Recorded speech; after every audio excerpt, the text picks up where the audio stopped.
শঙ্খ বাজিয়ে মাকে ঘরে এনেছি, সুগন্ধি ধূপ জেলে আসন পেতেছি, প্রদীপ জেলে নিলাম তোমায় বরণ করে, আমারই ঘরে থাকো আলো করে।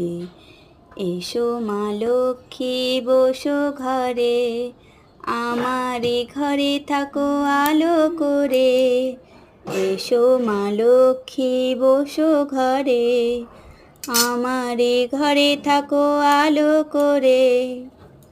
দেখো বন্ধুরা, আজকে বৃহস্পতিবার, আর আমি যেভাবে আমার মা লক্ষ্মী পুজো করি, বাড়িতে মা লক্ষ্মী না থাকলে সুখ সমৃদ্ধি কোনোদিনই হয় না। সেই জন্য আমি প্রথমে স্বস্তির চিহ্নকে নিয়েছি, ভগবানকে স্নান করালাম সব ঠাকুরগুলোকে, তারপরে এইভাবেই ঠাকুরের পুজো করলাম, খাবার দিলাম সকালে। তো তোমরা কে এভাবে বাড়িতে পুজো করো তোমরাও কমেন্ট করে জানাও। Bye bye.